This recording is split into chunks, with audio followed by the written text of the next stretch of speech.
And now to explore the domain of consumer behavior and what it means to the sugar industry, it's my honor to welcome on stage for a very detailed talk by Sreeraman Thiagarajan, Director, JK Group. A very, very warm welcome to you. Can we please have a huge round of applause?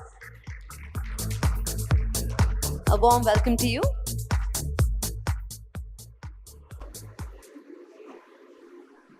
Hello, good to be here. So just in the previous panel, we were talking if we have switched to Diet Coke, right? And we have seen all this kind of images. Sugar is the reason for kidney ailments, heart ailments, and audible? Yeah. So we have seen increasingly what I call as vilification or demonization of sugar, right? So anyone wants to give me a picture on who did this? Who's responsible for doing this to sugar? Who did this? Who did this to sugar? Who's making sugar a villain? Anyone? Please guess. I'm waiting. Guys, anyone? I'm waiting. Who made sugar a villain like this in the modern times? Sorry? Okay. All right, it's a mix of a lot of people, right? So if we were to look at why they did it, we need to take a step back, zoom out, and see what's going on, right? So let's see. There's a lot of new things like rise of crypto, Web3, acceptance of LGBT, or even fancy diets like keto, Whole30, paleo diet. There's infinite list of fancy diets out there, right? What's common between all this? I mean, what does a crypto has to do with sugar becoming a villain? Anyone? The reason, the fundamental reason behind the shift of this? Also, can I get a hand mic? Hand mic. Yeah. So, any guesses? Anyone? What's the underlying cause of this? It was in the title of my presentation, actually. Okay, it's a changing consumer behavior, right? So, customers have changed. There's a whole lot happening. It's an ever-changing constant. So let's see what this means to the industry, right? So this is a common picture you might have, most of you would have seen in the 90s outside an appliance store, people standing to watch a glimpse of the cricket match that's happening. It used to be a hustle. And today, this is how it is. Even if you're inside a stadium,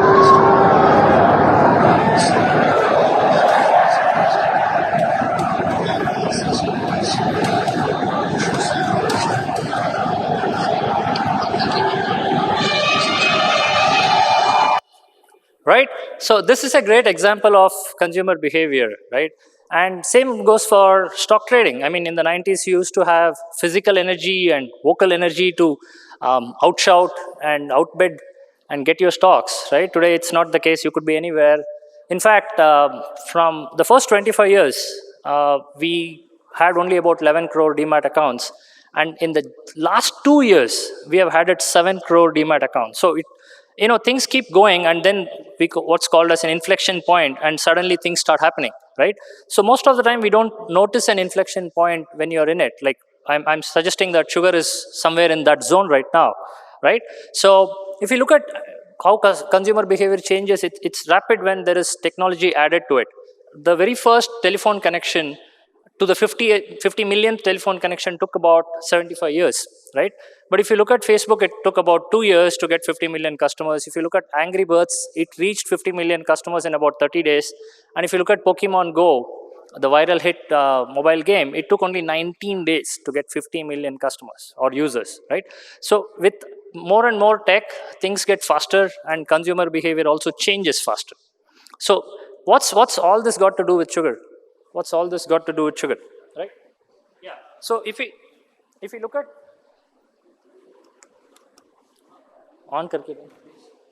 yeah. So if you look at what's all this got to do with sugar, right? I'll come to it. So in management consulting, there's a saying: if your competition innovates, you lose market share. But if your customers innovate, you are probably out of business, right? So we have seen this. If in fact in year 2007, Nokia was the world leader in mobile phones. The same year iPhone came. So completely different technology, and we know where Nokia is today. The same is said about Kodak. In fact, Kodak didn't go out of business because of lack of digital photography. In fact, they were the ones who invented digital photography. They even bought online photo sharing companies and so on. but they didn't pay much attention to changing customer culture in terms of how we handle a photo. It's not about printing a photo, it's about sharing a memory. Probably today we take more photos than all of Kodak photos combined in a single day, right? So that's a difference in brands or categories not paying attention to culture shifts, right? Yeah. So if you look at sugar, that something similar is happening. Our customers are innovating in the stories they share. Right. Everyone has an opinion, and everyone has a different story to share. So that's what I mean by competition innovating is one thing, but our customers and consumers are innovating in the way they are telling the story. Right. It's said in books. It's said in documentaries, movies. There are even Hollywood celebrities endorsing some of these, especially the movie Fed Up and the that film about sugar. There are people like Hugh Jackman and so on, right? All this has led to an inflection point of sugar. And it's also to adding to this list is influencers. Like, who exactly is an influencer? There's a whole lot of people with a good amount of followers who can shape our opinions, right? Food bloggers, activists, nutritionists, doctors, and so on. So all of them have a story to share, and there is, for example, Revant is one of such influencer. He made a video about Bonvita having too much sugar and it leads to diabetes, and then he also claims that Bonvita reduced 15% of sugar in their product, and it finally हम जीत गए। एक legal notice और 8 महीनों के बाद Bournvita ने अपना sugar कम कर दिया। लेकिन ये हुआ कैसे? अप्रैल 1 को मैंने बॉर्नवीटा के शुगर के खिलाफ वीडियो बनाया। The tagline is तैयारी जीत की, but I think the tagline should be तैयारी डायबिटीज की। ये वीडियो बहुत वायरल हुआ और करोड़ों anyway, so he did all this, and Bonvita did reduce 15% sugar. Now we don't know the cause and effect, but this happened, right? And then these stories get picked up in the media. And to add to finally this, हम जीत गए। and to add to this, there is everyone's personal media outlet, social, WhatsApp University, as we call it, right? So everyone has a story, and there are so many innovations in the way people are telling their stories, right?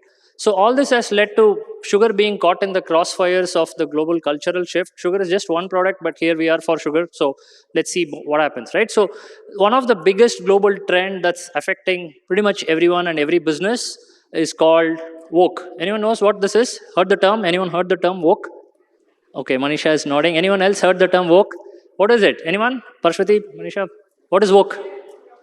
Aware, okay. Aware, okay. Just aware. Awareness is awareness. What is woke?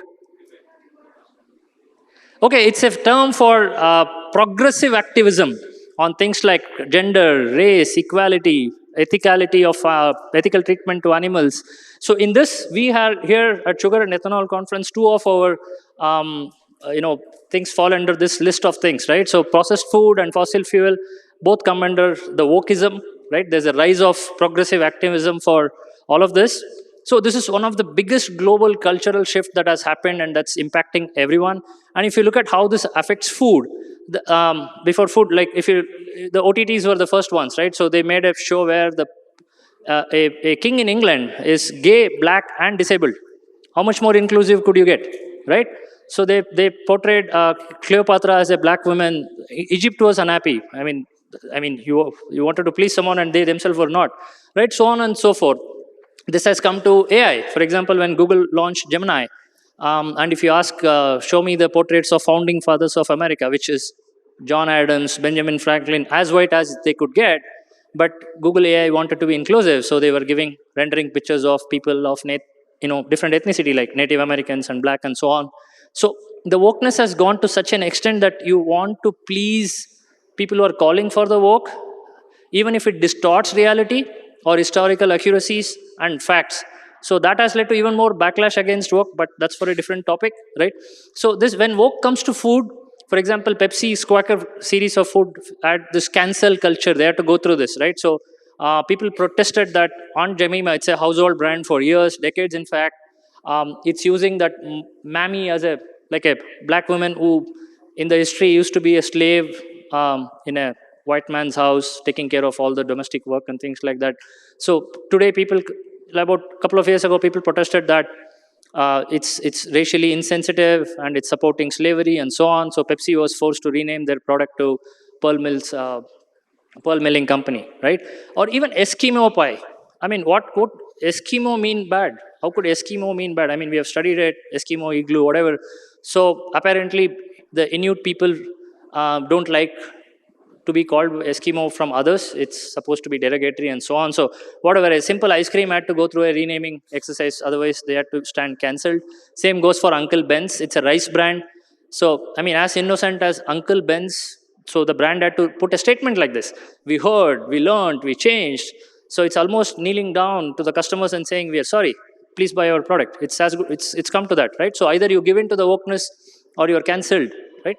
So if you look at what was the inflection point for sugar, it's been simmering for a few years. There was introduction of fair trade certification. Then there is the documentaries like Fed Up and That Sugar Film. Then there is the sugar tax. There is then the social campaigns, 30-day no sugar challenge, vegan diet, paleoic diet, so on and so forth. So it's, the thing about inflection point is you won't know you're in it when you're in it, right? So for example, here's a parallel, UPI. We had demonetization, then UPI came. It started with about 2,000 crore worth of transactions a month, and today we are doing 20 lakh crore worth of transactions a month. So you won't know what's an inflection point when you're in it. So a couple of years ago is when UPI went through its inflection point, right? It's an everyday normal day for us. So sugar is going through something like that, and we need to act. So what should we do? What should the industry do? So here are the recommendations, right? So first, our customers are innovating with stories. So there's a saying, if there is drama, we beat it with more drama. Like, if somebody says moon landing is fake, we don't correct them. We say, you believe in moon? You one up on somebody's story, right? So we need to tell our side of the story. We need to tell the truth, but not as scientific articles. That's not going to work. We need stories, right? So what's the story? What's the cue for our story? What's the inspiration for our story? So anyone heard this term, hypnotremia? Hypnotremia. Anyone? Scientific? Okay, I'll tell it in plain English. Shashu Tharoor is not here. So it means water intoxication. If you drink more than a liter of water in an hour and multiple times, it could start with nausea and vomiting, end up with someone losing their life. Water, clean water, which is essential for our life. So even if you take water a little too much, not good for us, right? So there's a technical term for it. So this is our big cue, and then we mix it with our ancient scriptures. For 5,000 years or more, for millennia, we have been consuming sugar. There's a beautiful quote from Gita, right? Yukta akhara viharasya yukta cheshtasya karmasu yukta swapnava vodasya yogo bhavati dukha. It means, you can mitigate all your material suffering if you practice the yoga of moderation. That's the keyword. Moderation in work, moderation in recreation, moderation in entertainment, moderation in your sleep and wakefulness, and so on. So this is a good cue for us, right? And we take this, and then we need to put efforts in amplifying our stories. The same Raven who claimed Bonvita reduced the sugar by 15%, he's also breaking some myths that sugar alone doesn't cause diabetes, it's lifestyle, and so on. So can we partner with them? Can we partner with more likes of the Ravens and influencers out there? Or can we create and nurture a new crop of influencers out there, right? Followed by, some of the ethical considerations around sugar that's been there for historically known time, right? Slavery and sugar and so on in the past history. So now technology exists. For example, MasterCard did a pilot where you could trace provenance of food. How you trace provenance of an exclusive painting, right? So at a consumer retail outlet, you scan a produce, like let's say a packet of sugar or a packet of coffee. It will tell you all the way from farm to fork, how was it cultivated, how was it harvested, how was it traded, what was the supply chain, and to prove that it was ethically and responsibly sourced, cultivated, harvested, and it's in front of you, right? So technology exists to do such things. And finally, the balance between energy and food is one of the fundamental source of energy. We have been calling farmers as Annadatta, Urjadatta, all the developments that's happening. Only we know that. Only the industry knows it. Everyone needs to know it, right? So in sum, we need to tell our side of the story with 3 anchor points, right? So the balance, the moderation, and context is all the more important. Thank you so much. Sreeraman here.